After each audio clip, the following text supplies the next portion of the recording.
So this is how to install a motorcycle box noob edition. So bumili po kami ng motorcycle box from Shoppee in Lazada or Shoppee. I don't know, from my brother. Pero kung magtatanong po, comment lang sa baba. So basically, binuksan niya po yung box. Makikita naman natin. This is me doing narration. Para sa pagbubukas dahil wala po akong naitulong dito. So, when you open the box, please check if kompleto yung items. Dapat, dito po kasi sa nabili namin, may bracket po siyang kasama. So, binuksan na po ng kapatid ko yung items. And we are going to check if okay yung nabili namin. So, first up,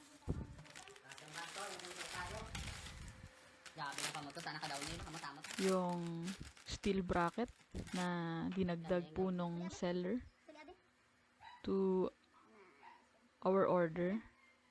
Sa halagang 1,135 pesos po, kasama na po yung mga discount and chene. Next up is the parang holder ng box. May kasamang mga screws, bolts, nuts, and brackets. And last one is ang box mismo. So, hindi po siya J&J branded or something, pero mukhang matibay naman. We tried to assemble everything. And binuksan na din po namin yung top box ng motorcycle. It's kinda dual locked, so medyo parang mas matibay at parang di matatanggal talaga. Tinry po namin i-fit yung isang helmet, which is a full-faced helmet. And then, next up is isang half-faced helmet na kunyari may laman. Which is nagkasya naman po. This is to mind you that the box is 30 liters, I think.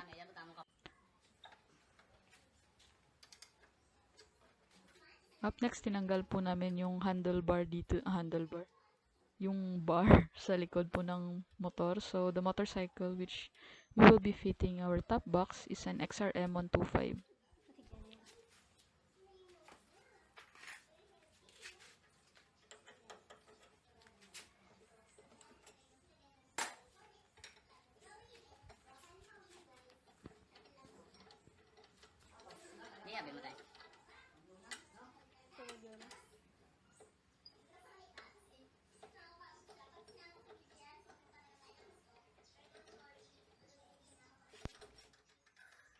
First up po is you should look for the long steel bolts na may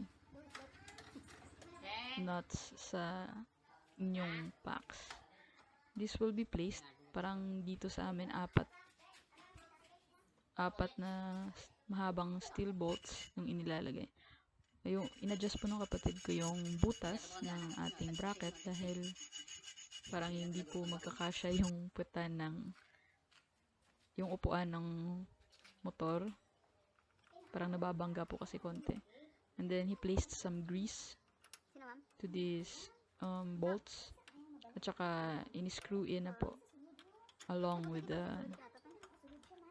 nuts to the motorcycle. Dumagdag po ata siya ng washers, I don't know, to fit in at para masyado kasing mahaba yung yung bolts.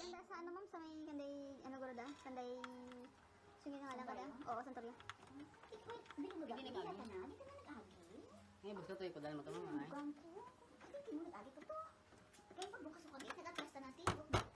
Oo, gimana ka panagol. Pero ginasabayan na permi sanday bantagag si Brown. Sa guguro may magbugto tang go. Bakit tungod sa lahi? Lahi anda. Nga hindi magkuan. Iya piaran. Dami dawas na. Tapos siguro COVID. Ay lang Sabi ko pwede dayat eh.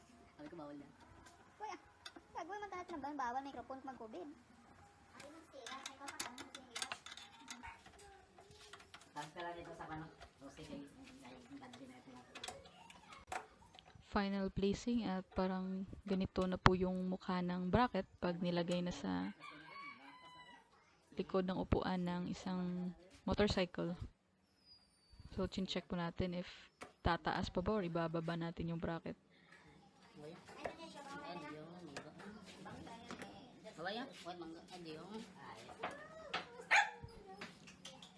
So, next up, kunin po natin yung base plate. Ito pala po yung base plate.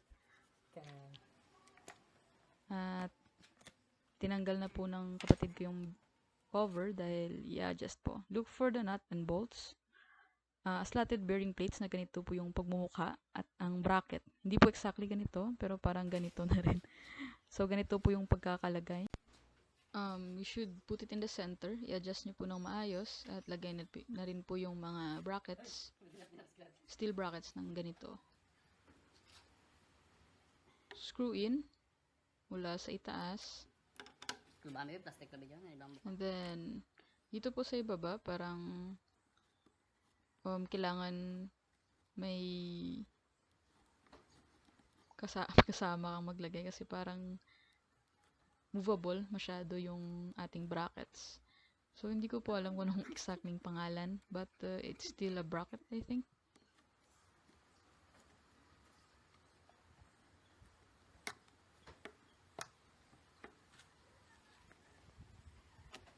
Katimente.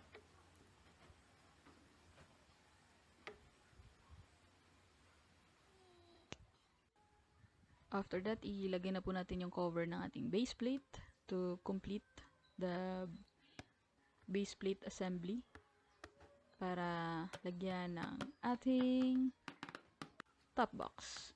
So, ganito po yung paglagay. Push in, tsaka i-fit lang. Magkiklik din siya after na mailagay sa loob.